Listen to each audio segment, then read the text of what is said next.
things that we found, even in just traditional missions work, was that if you go in with our Western ideas, they don't always work. Because it has to fit in with their culture and their way of life and even their religious preferences and things of that nature. People have to see the need for themselves before you can actually address it.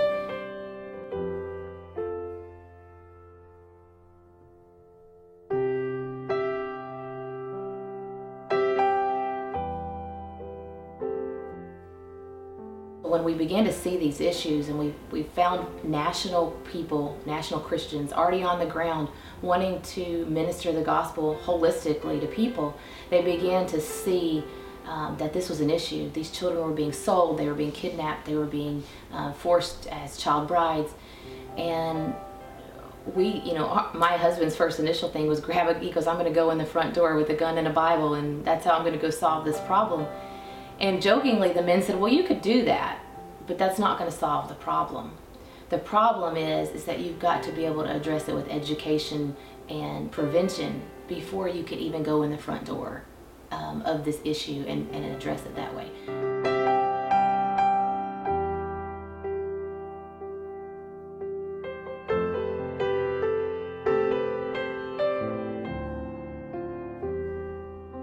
So the nationals not only saw the need there, but they also began to have a solution.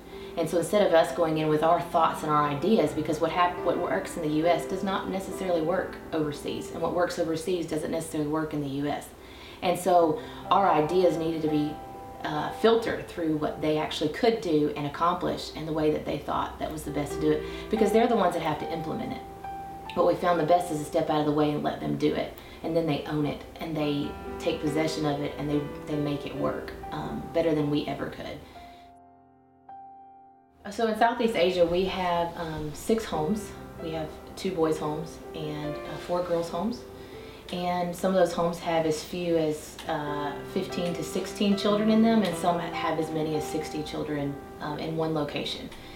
And what happens when we bring a child in, and not all of our children have been rescued directly from a brothel or right out of the sex industry. A lot of what we do, because we are on the education prevention end, is we are getting these children at all stages of it. They have our threat of being sold, or we go into the areas and we do what's called least of these risk assessment.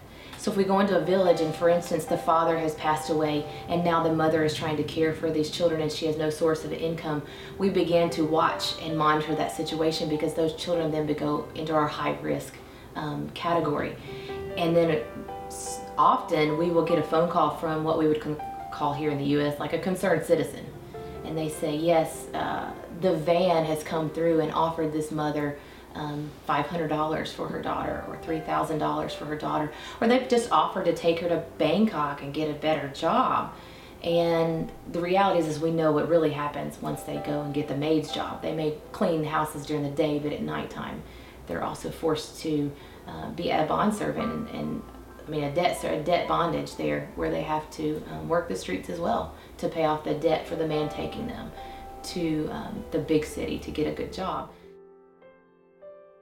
The issue for children is enormous. I just spent time with an executive director of child welfare services in Central Florida, and her big thing to me was, in one county alone, she has over 100 cases a year, and she has no one that has specialized care to take care of them.